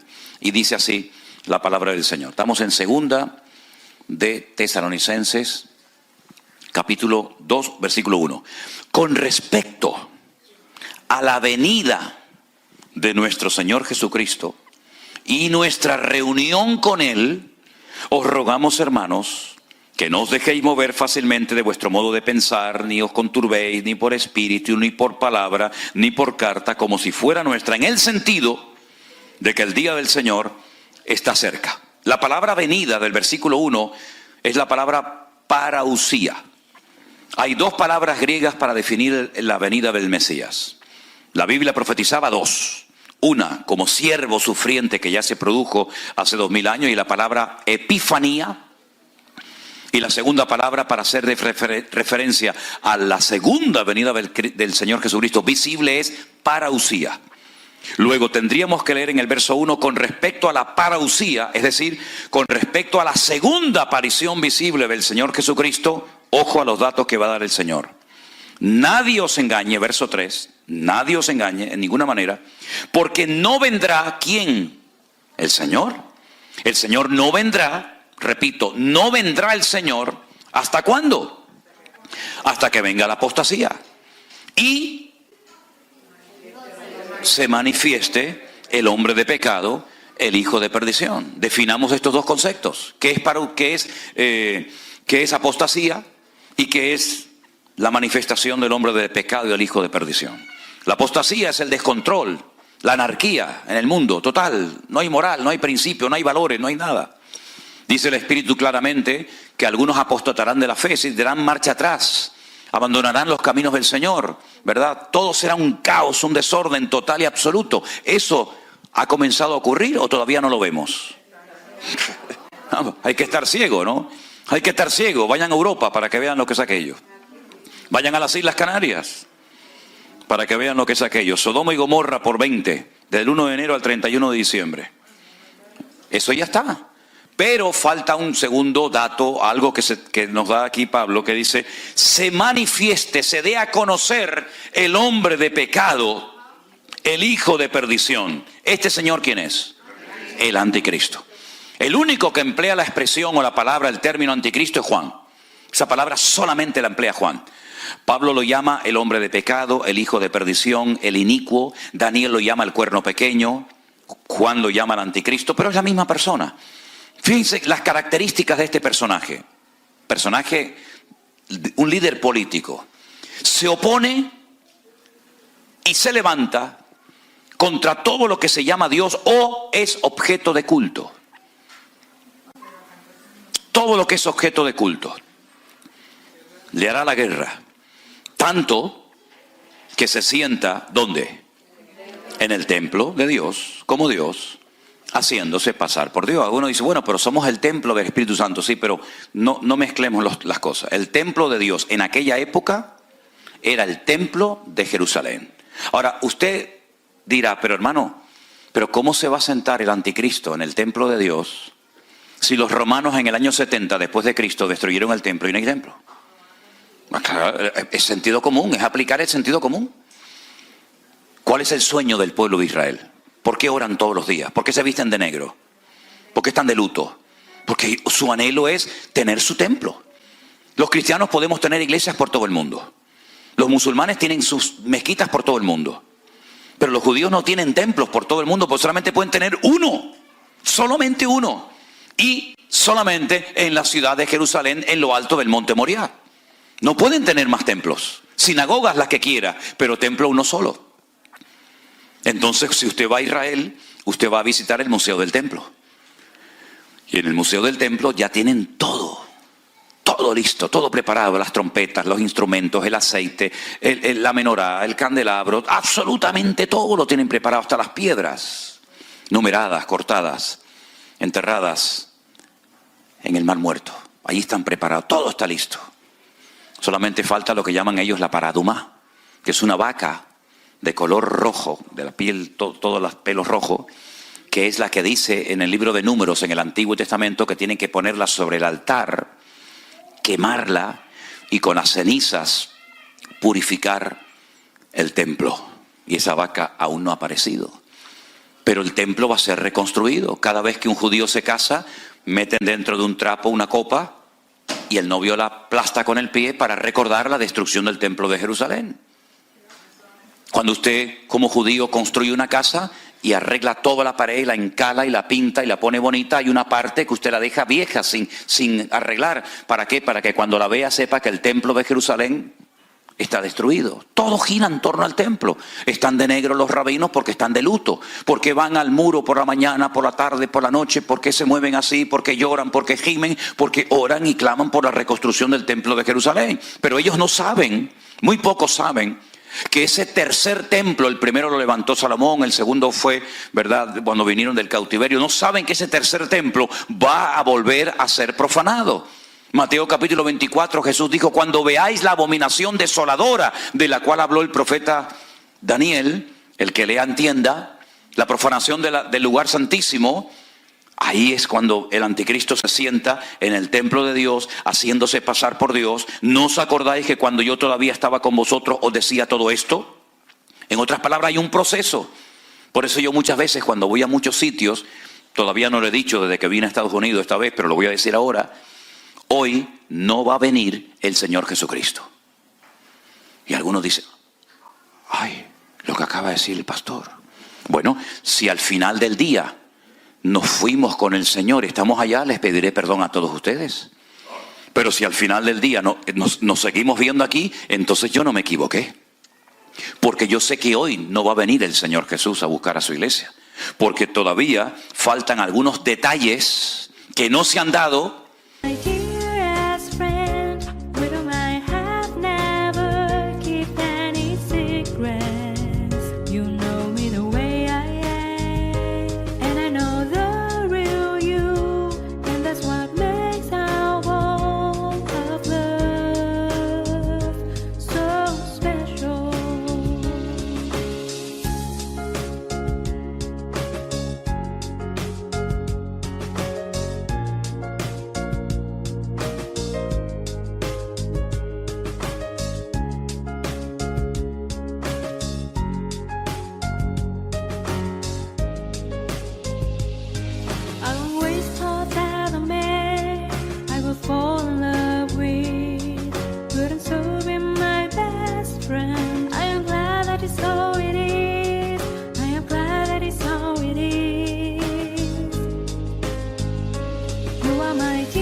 lo tanto, aprovecho el tiempo porque sé que cada vez me queda menos, porque el Señor viene pronto, pero todavía no se han dado los datos, las características para que el Señor aparezca en cualquier momento. Me preguntan muchas veces, ¿y usted cree que el anticristo, este líder político, está por ahí? Yo digo, totalmente convencido.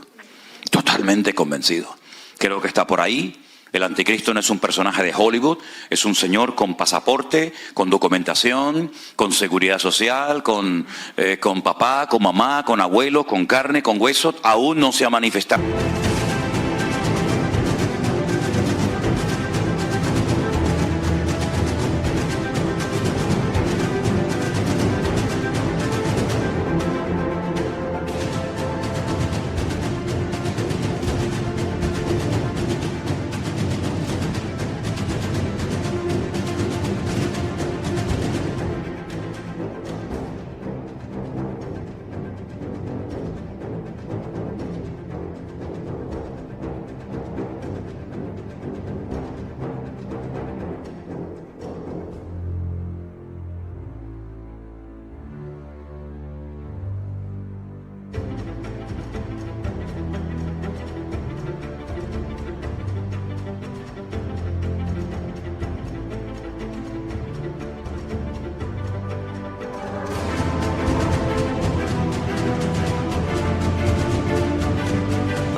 Y se va a levantar en Europa. El antiguo Imperio Romano, abarcaba desde todo lo que era España, Finisterre, el fin de la tierra, todo lo que es Europa, todo lo que es Oriente Medio y todo el norte de África, todo el Magreb. Eso era el territorio del Imperio Romano. Por eso las dos piernas de la imagen de Daniel, uno es un continente y otro es otro continente con los 10 dedos que le salían, ¿verdad?, de las piernas, de los pies. Por lo tanto, son muchos detalles que la Biblia nos da para que aquel día no sorprenda como ladrón en la noche. El Señor viene, amén, hoy lo hemos recordado con el pan y el vino, pero todavía quedan algunos detallitos. Claro, yo jamás en mi vida voy a dar una fecha, como algunos dan por ahí fechas. Pues yo no la voy a dar, pero sí digo que hoy falta menos para la venida del Señor. Si le preguntas a un rabino judío, ¿cuánto falta? Ellos lo están esperando por primera vez, nosotros por segunda. ¿Cuánto falta para que venga el Mesías? Te dice 1 hora. Sí, pero haz el cálculo. Si un día son 1000 años y 1000 años es un día, ¿cuánto es 1 hora? Bueno, es una regla de 3. Ustedes la sacan, se lo dejo como tarea. Es decir, falta poco tiempo. ¿Qué tenemos que hacer? Aprovechar el tiempo porque los días son malos. Entonces las señales que nos rodean nos indican que el mundo es tan cambiante. Miren lo que pasó en marzo del 2020. Nunca en la historia había sucedido que toda la humanidad, todas las naciones de la tierra, todos los 5 continentes, estuviéramos confinados en nuestros hogares. Y el Señor utilizó ese tiempo para limpiar la iglesia, para sacudir nuestras conciencias, para llevar a centenares de miles de personas a los pies de Cristo, porque aquí hay una clave y es la siguiente. ¿Qué es lo que será? Pregunta en el libro de Eclesiastés capítulo 1. ¿Qué es lo que va a suceder? ¿Qué es lo que será? Y responde, dice, lo mismo que fue. Luego, la clave de interpretación del futuro es conocer bien el pasado. Si tú sabes lo que pasó, sabrás perfectamente lo que sucederá en el futuro. Porque Dios habla del futuro en tiempo pasado. Está invertido el orden. Por eso cuando tú lees la Biblia, te das cuenta que Él te habla en futuro, pero el tiempo del verbo está en pasado. Y cuando te habla en pasado, te está hablando al mismo tiempo en futuro. Bueno, son cosas que yo sé que puede resultar un tanto complicado, pero es muy interesante este tema. Y por eso me da mucha lástima, mucha pena cuando hay gente que dice, es que yo no entiendo el Apocalipsis. De ahí surgió el primer libro de escatología. Para que la gente disfrute leyendo el Apocalipsis y no le dé miedo. Y no digan, ay, yo no leo esto porque no lo entiendo. Un caballo que cambia de color y uno que le crea un cuerno por aquí y otro le sale un cuerno por allá. Todo eso tiene una explicación y una razón de ser. Hermanos queridos, se nos ha ido el tiempo volando. ¿Qué hora es? Se nos ha ido el tiempo. Créanme, yo podría estar hasta mañana por la noche hablando de esto, porque me fascina todo esto. Y la gente tiene preguntas y preguntas, pero vamos a ponernos de pie en esta mañana, darle gracias al Señor. Porque mire, aunque es imposible dar todo en una sola clase, en un solo culto, lo que está bien claro es lo siguiente. Dios nos ha bendecido tanto y nos está abriendo tanto el entendimiento para que estemos preparados, para que no estemos preocupados, que si tengo esto. Miren, hermanos, a mí me da igual cómo me llamen o cómo me traten. Yo sé a lo que Dios me ha llamado y a lo que Dios no me ha llamado. Yo no voy a decir, no, yo tengo el ministerio de esto, yo tengo el ministerio de lo otro. Mire, ustedes sabrán lo que yo tengo y lo que no tengo. Porque al fin y al cabo, lo que Dios nos ha dado, ¿para qué es? ¿Para ponerlo como las medallas de los militares en el pecho y decir, fíjate todas las medallas que tengo? ¿O es para servir al Señor? Si Dios te ha dado algo, es para que sirvas a los demás. Y al que mucho se le da, mucho también se le va a pedir. Por lo tanto, qué tremenda responsabilidad tenemos nosotros hoy en día. Porque Dios nos ha dado tanto, tanto, y lo que queda todavía. Amén, hermanos. Toma la mano del hermano que está a tu lado, si puede ser, y bendícelo. Y dale gracias al Señor por la vida de tu hermano. Y nuestro hermano Adán nos despide con una palabra de oración. Oramos a nuestro Dios. Padre bueno, Padre Santo, te damos gracias, Señor, en esta mañana, porque tú has estado con nosotros, Señor, en todo momento. Gracias por la palabra, Señor, que nuestro pastor nos ha traído en este día, porque sé que viene de lo alto, viene de tu parte, mi Cristo amado. Gracias, Señor, por la enseñanza que hemos recibido en el día de hoy.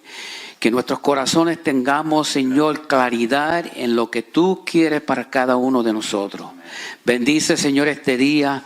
Que cada hermano que se encuentre aquí, Señor, ha recibido la palabra tuya, Señor, en sus corazones. Que tú le has hablado, mi Cristo amado, le has clarificado cualquier duda que han tenido en su corazón.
Conversational dynamic, no backing down, you love to fight. So you're a bad boy, right? Only when it's time to fight.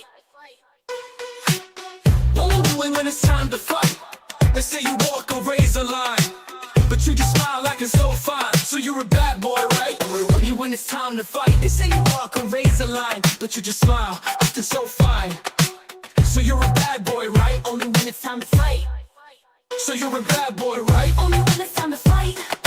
Living fast, chasing the light, so you're a bad boy, right? Only when it's time to fight. They say you walk a razor line, but you just smile, acting so fine. So you're a bad boy, right? Only when it's time to fight.